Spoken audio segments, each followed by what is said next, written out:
Assalamualaikum warahmatullahi wabarakatuh. Perkenalkan yang terhormat Bapak Ibu dosen penguji.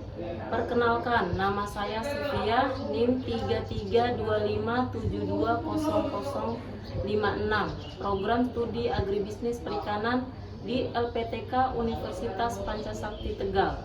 Saya mengajar di SMK Negeri 1 Lambu dan saya adalah mahasiswa PPG Guru Tertentu periode 3 tahap 2 tahun 2025.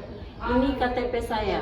Saya akan melaksanakan praktik pembelajaran dalam rangka penilaian uji kinerja dengan menggunakan model pembelajaran basic learning pada materi teknik produksi pakan alami kelas 10 agribisnis perikanan, air laut, dan payau. Terima kasih, semoga bermanfaat. Wassalamualaikum warahmatullahi wabarakatuh.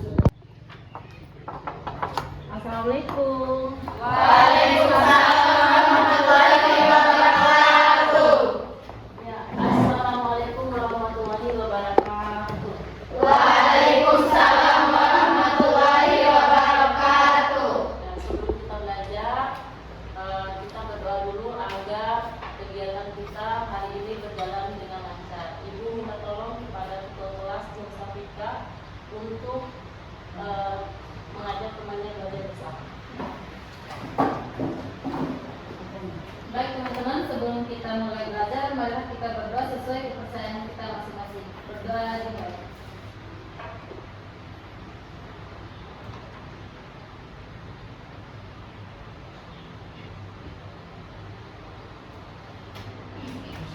Berdoa selesai. Gimana kabarnya anak-anak? Ibu mau tanya, hari ini siap belajar tidak? Siap. Sudah siap? Coba ibu tes kesiapannya. Tepuk 1, tepuk 2, tepuk 3, tepuk 4, tepuk 5. Nah, sekali lagi, tepuk 5 kali.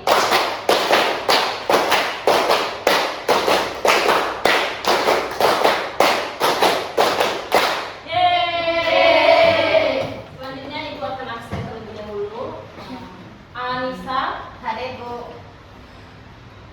Suci Wulandari, Hadir Bu. Melati, Hadir Bu. Kasmawati, Hadir Bu. Selvi, Hadir Bu. Mita, Hadir Bu. Maulidi Sahria, Sakit Bu. oh iya sakit. Nur Safika, Hadir Bu. Nur Aini, Hadir Bu. Nur Firatun, Hadir Bu. Naya, Hadir Bu. Nabila, Hadir Bu. Irmawati, Hadir Bu. Yusriana, Hadir Bu. Febriati. Sakit. Ya, berarti ada 2 orang yang sakit ya. Iya.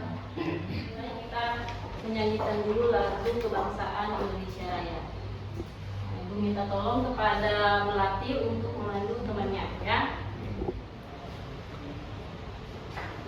Indonesia tanah airmu, tanah tumpah darahmu. Indonesia bersatu, hiduplah tanahku, hiduplah negeriku, bangsaku, rakyatku semuanya. Bangunlah jiwanya, bangunlah badannya, untuk Indonesia Raya. Indonesia Raya, merdeka, merdeka, hiduplah Indonesia Raya.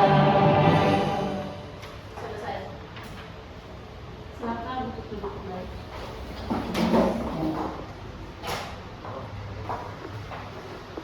Ibu mau kalian membacakan satu-satu kesepakatan kelas kita yang kita sepakati kemarin. Silakan dibacakan, Suci. Disiplin dan tepat waktu. Ya, yang pertama itu disiplin dan tepat waktu. Ibu harap semua siswa itu datang tepat pada waktunya ya. Terus mengikuti mata pelajaran hari ini dengan tertib. Terus selanjutnya Ibu minta kepada Nur Aini untuk membacakan Saling menghormati. Terus selanjutnya Nabila, silakan dibacakan. Menjaga kebersihan kelas. Nah, menjaga kebersihan kelas ini, Ibu harap kalian membersihkan kelas dan di depan kelasnya. Ibu menampilkan gambar di depan. Nah, Ibu mau tanya kalian, gambar ini ada yang tahu ini gambar apa? Saya Bu. Terus selanjutnya aku akan membacakan tujuan pembelajaran. Yang pertama adalah menguraikan pengertian teknik produksi pakan alami. Terus yang kedua, mengidentifikasi jenis-jenis pakan alami yang sesuai untuk berbagai stadium pertumbuhan benih ikan atau udang. Terus yang terakhir adalah menerapkan langkah-langkah produksi dan pemeliharaan pakan. Ya, selanjutnya kita akan ice breaking ya. Ibu harap anak-anak berdiri seperti biasa.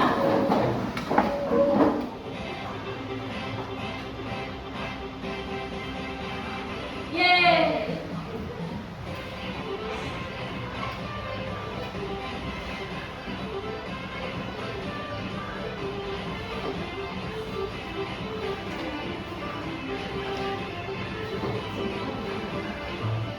Oke, sudah ya.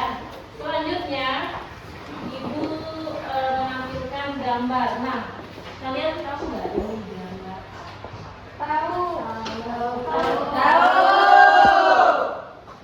Kemarin kan kita sudah belajar tentang jenis-jenis pakan. Ya. Ada yang tahu jenis pakan?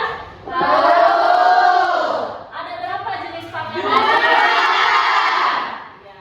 Ada dua. Yang pertama ada pakan Alami. Yang kedua ada pakan Buatan. Kedua itu adalah pakan buatan. Ikan dan udang membutuhkan pakan untuk pertumbuhan, energi, serta kelangsungan hidup. Pakan alami merupakan salah satu jenis pakan untuk ikan atau udang konsumsi air tawar, payau, dan laut. Nah, selanjutnya seperti yang kalian bilang tadi ada dua jenis pakan. Yang pertama itu ada pakan alami dan pakan buatan. Nah, pakan alami pakan yang disediakan secara alami. Nah, alami dari alam. Sedangkan dan ketersediaannya dapat kita budidayakan. Nah, bisa dikultur dan bisa dibudidayakan secara massal. Sampai sini paham? Paham. Oke. Sedangkan pakan buatan hanya dibuat oleh manusia. Pakan buatan ini dibuat dengan menggunakan formulasi. Contohnya kayak telur, terus dedak. Nah, itu menggunakan formulasi yang dibutuhkan untuk setiap kebutuhan pertumbuhan ikan ataupun udang. Kita masuk ke pengertian produksi pakan alami.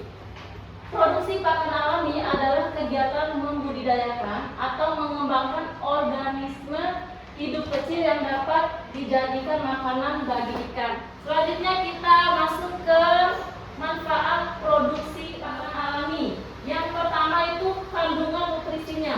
Nah, di dalam pakan alami itu ada banyak kandungan nutrisinya, anak-anak. Yang pertama itu terdapat protein yang tinggi, lemak, serta mineral dan vitamin. Ya, itu adalah salah satu manfaatnya. Terus yang kedua, toleransi hidup terhadap lingkungan yang tinggi. Mereka itu memiliki toleransi hidup, jadi tidak saling mengganggu. Ya, oke, selanjutnya. Nah, ini dapat diproduksi secara massal dengan melakukan budidaya intensif. Mereka ini bisa dilakukan atau bisa dibudidayakan secara massal, bukan hanya di lab saja menggunakan gelas ukur atau gelas tabung. Mereka tuh bisa dibudidayakan dengan atau secara massal. Maksudnya itu menggunakan bak-bak atau kolam yang berukurannya besar, anak-anak. Ya, bukan hanya dengan menggunakan tempat-tempat yang kecil. Selanjutnya itu ada mobilitasnya. Nah, mobilitasnya ini gerakannya itu lambat sehingga benih atau larva yang memakan pakan tersebut itu mudah karena gerakannya lambat. Ya. Terus yang selanjutnya ada autolisis. Autolisis di sini artinya adalah pakan alami ini mengandung enzim-enzim pencernaan yang memudahkan larva dalam mencerna makanannya. Nah, autolisis ini adalah enzim-enzim pencerna ya anak-anak ya. Jadi memudahkan larva itu mencerna. Terus yang terakhir, tingkat pencemarannya terhadap kualitas air dalam wadah budidaya itu rendah. Nah, pencemaran lingkungannya itu rendah anak-anak. Coba diulangi pertanyaannya anak. Mengapa pakan alami lebih banyak digunakan pada tahap larva dan benih ikan dibandingkan pakan buatan? Nah, kenapa sih pakan alami itu lebih banyak digunakan dibandingkan dengan pakan buatannya? Nah, sama seperti penjelasan ibu ini. Yang pertama, ukuran tubuhnya kecil. Terus yang selanjutnya itu mobilitasnya itu gerakannya lambat, sehingga memudahkan pakan benih atau larva ikan itu gampang memakan pakan tersebut. Mereka tuh ada sifat mobilitasnya. Terus pencemarannya terhadap kualitas air itu rendah. Ya, selanjutnya kita masuk ke jenis-jenis pakan. Nah, yang ibu tampilkan ini ada 3 jenis. Yang pertama ada fitoplankton. Terus yang kedua zooplankton. Yang ketiga ada bentos. Nah, terus selanjutnya ada zooplankton. Nah, yang zooplankton ini adalah hewan mikroskopis. Kalau fitoplankton adalah tumbuhan mikroskopis, kalau zooplankton itu adalah hewan mikroskopis, hewan yang berukuran kecil. Untuk contohnya ada artemia. Udah pernah dengar kata artemia belum? Belum. Nah, ada Moina sp, ada Daphnia sp, sama ada Rotifera. Bisa juga larva atau serangga. Kalian kalau pernah lihat jentik-jentik nyamuk itu, nah itu bisa juga digunakan sebagai pakan alami untuk larva atau udang. Tuh. Terus selanjutnya kerang-kerang kecil, siput, yang kecil-kecil, yang ukurannya kecil, itu yang bagus untuk pertumbuhannya ikan dan udang tersebut. Nah, ada pun manfaatnya itu kaya protein, terus kaya protein dan lemak, cocok untuk ikan yang ukuran benih hingga dewasa. Terus selanjutnya kita masuk ke penjelasan intinya. Yang pertama itu ada fitoplankton. Nah, fitoplankton ini terus dapat menghasilkan sendiri bahan organik untuk makanannya, dan yang terakhir mampu melakukan proses fotosintesis untuk menghasilkan bahan organik karena mengandung klorofil. Terus yang ketiga ada Tetraselmis sp. Nah, bentuknya oval atau bulat lonjong, bulat tapi lonjong. Terus memiliki 4 flagella atau alat gerak. Selanjutnya yang terakhir itu bentos. Coba lihat ini. Mana? Ini kalau dilihat secara dekat itu adalah maggot. Oh, maggot nggak? Tahu. Ulat-ulat kecil itu. Iya, itu maggot. Nah, kalau yang di sampingnya ini larva Chironomus sp. Biasa dikenal dengan cacing darah. Cacing darah atau drone merupakan larva dari serangga yang termasuk ke dalam famili nyamuk. Chironomus mengalami metamorfosis sempurna, memiliki 4 stadium hidup yaitu telur, larva, kepompong, dan dewasa. Sekarang kita akan menonton video.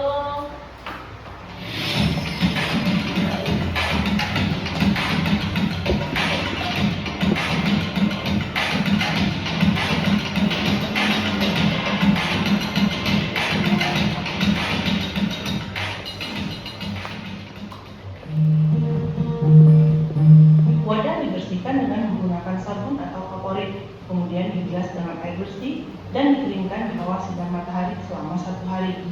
Wadah yang digunakan yang dilengkapi dengan instalasi aerasi yang dihubungkan dengan mesin blower dan saluran pengeluaran atau outlet. Lakukan sterilisasi air media dengan pemberian kaporit sebanyak 30-60 ppm dengan penambahan aerasi. Diamkan selama 2-3 hari hingga air media siap digunakan yang diindikasikan dengan hilangnya bau kaporit pada air. Lakukan pemupukan media klorelak dengan takaran urea 1000 gram per ton media, TSP 250 gram per ton media, tepung ikan 100 gram per ton media, tepung kedelai 100 gram per ton media, dedak 200 gram per ton media, dan kapur dolomit 100 gram per ton media. Selanjutnya, campur dengan air dan aduk dalam baskom dan ditebar secara merata dalam media budidaya. Budidaya Monina dimulai dengan menimbang bahan-bahan pupuk media yang terdiri dari tepung ikan 100 gram per ton media, tepung kedelai 100 gram per ton media, dedak 100 gram per ton media, dan kapur dolomit 100 gram per ton media.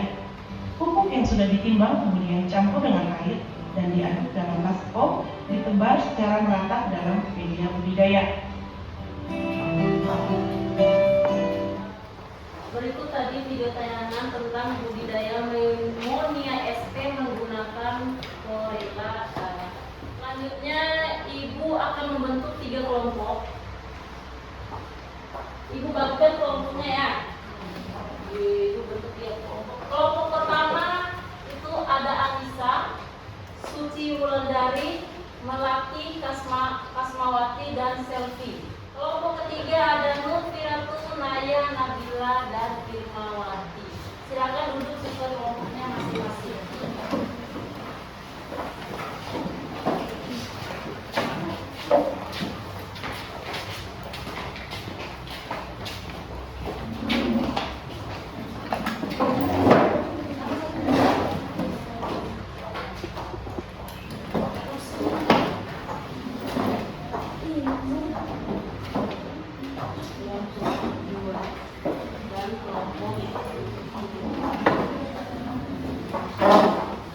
Ya, diberikan 15 menit untuk mendiskusikan hasil dari kelompok kalian tersebut. Terus ada yang mau Ibu kasih tahu, boleh menggunakan handphonenya untuk menampilkan gambar zooplankton atau fitoplankton yang dibutuhkan dalam UKPD. Ya, Bu.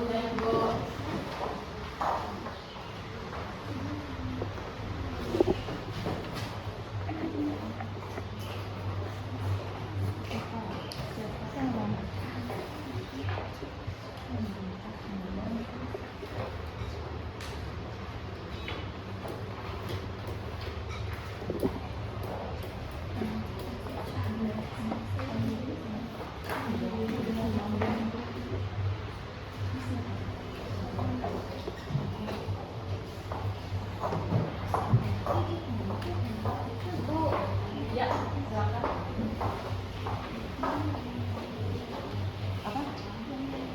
Sesuai dengan kelompok mana?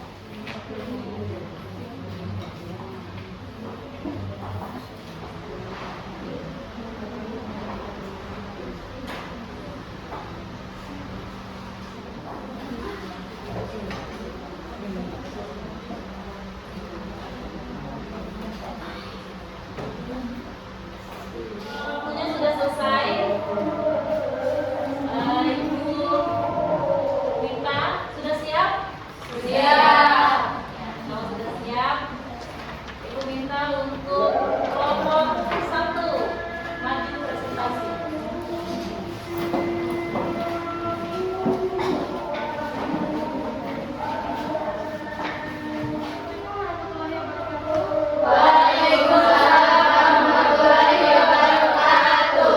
Perkenalkan kami dari kelompok 1.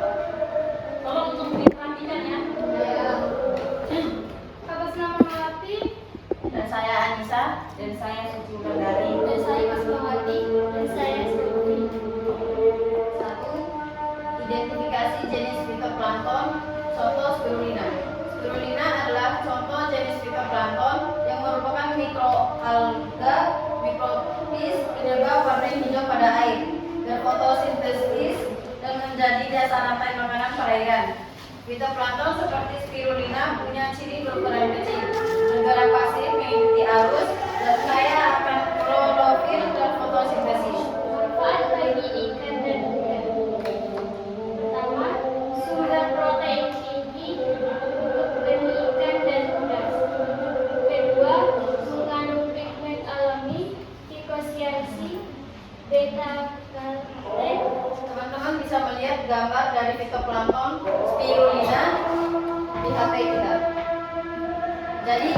adalah contoh fitoplankton spirulina.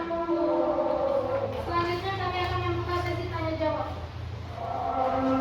Saya perkenalkan, nama saya Imawati, perwakilan dari kelompok 3, izin bertanya kepada kelompok 1. Apa cerita spirulina sp yang membedakannya dengan fitoplankton lain? Kami akan menjawab pertanyaan dari Imawati. Jawabannya adalah berbentuk filamen spiral berwarna hijau kebiruan karena mengandung klorofil dan pigmen glikosianin serta berukuran mikroskopis 5-8 pm. Kami akan untuk presentasikan. Ya, tepuk tangan. Silakan untuk kelompok 2 maju ke depan.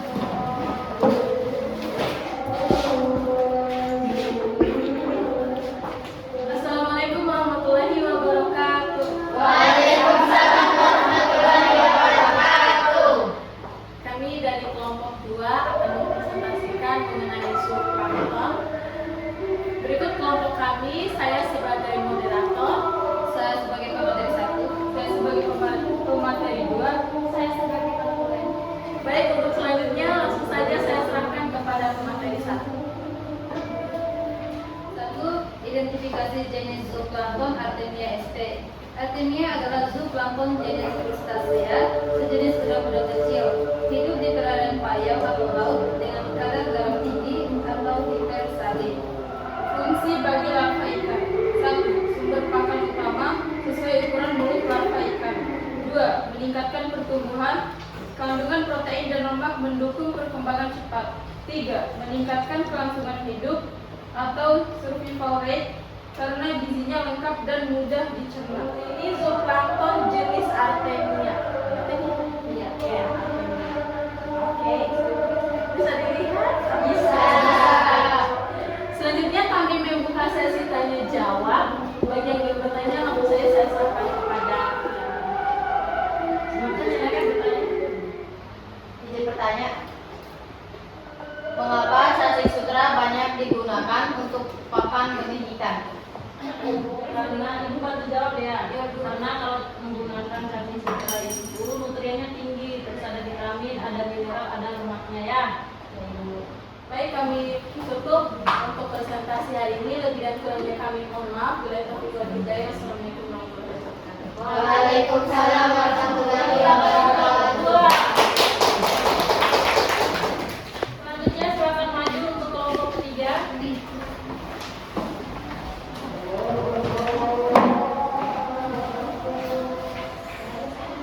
Assalamualaikum warahmatullahi wabarakatuh. Waalaikumsalam warahmatullahi wabarakatuh. Kami dari kelompok 3 akan mempresentasikan hasil dari kerja kelompok kami tentang organisme. Saya Nabila sebagai moderator dan di samping saya Nia Putri sebagai pemateri 1. Saya Nurmianto sebagai pemateri 2. 1. Identifikasi jenis pakan alami dasar. Contoh, cacing sutra atau Tubivex sp. Hidup di dasar perairan atau sedimentasi lumpur yang kaya bahan organik. Berbentuk seperti benang halus berwarna merah, muda sampai merah kecoklatan. Penggunaan bagi ikan budidaya. 1. Pakan alami bergizi tinggi. Kadar protein 57% dan lemak 13%. 2. Mudah dicerna oleh benih ikan. 3. Membantu mempercepat pertumbuhan dan meningkatkan kelangsungan hidup benih. Baik, langsung saja kami akan memasuki sesi tanya jawab.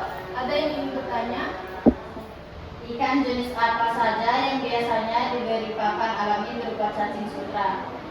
Baik, kami akan menjawab pertanyaan dari kelompok 1. Jawabannya, cacing sutra biasanya diberikan pada benih ikan hias seperti gupi, cupang, dan koi, serta ikan konsumsi seperti lele, nila, dan gurame pada fase larva atau benih. Demikian dari diskusi kelompok kami.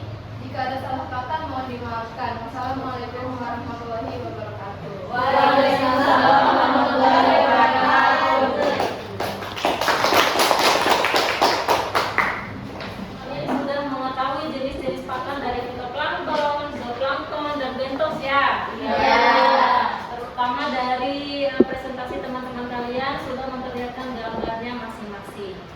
Yang terakhir adalah kesimpulan. Nah, kesimpulan mata pelajaran hari ini yaitu adalah pakan alami adalah penting untuk pertumbuhan ikan, awal ikan sebagai sumber makanan utama. Nah, yang terakhir adalah bentos. Seperti yang dijelaskan oleh temannya itu, bentos itu contohnya ada cacing sutra, cacing dara, ada maggot tadi, terus mereka memiliki protein yang tinggi untuk benih hingga ikan yang besar. Nah, itu kesimpulannya ya. Terus individu bisa kalian kerjakan karena ada 3 tugas soal pilihan ganda dan ada 2 soal esai ya.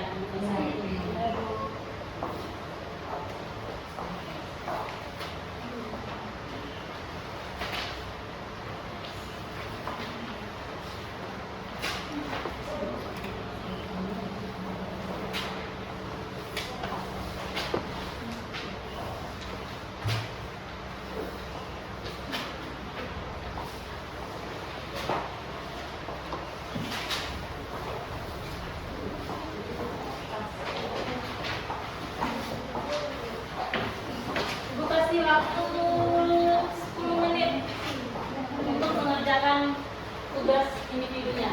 Silakan.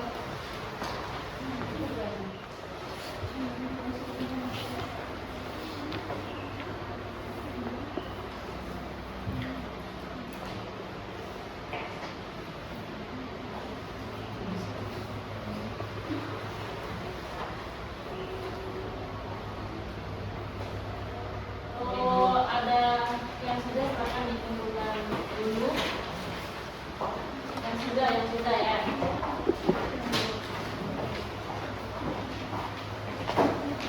Selanjutnya kita akan belajar tentang cara pembuatan pakan buatan. Ya, ini. Terus untuk menutup kegiatan belajar kita hari ini, Ibu minta kepada ketua kelas untuk berdoa. Silakan ketua kelas menutup kita untuk berdoa. Teman-teman, sebelum kita menutup mata pelajaran kita hari ini, mari kita sama-sama berdoa sesuai kepercayaan kita masing-masing. Berdoa dimulai. Berdoa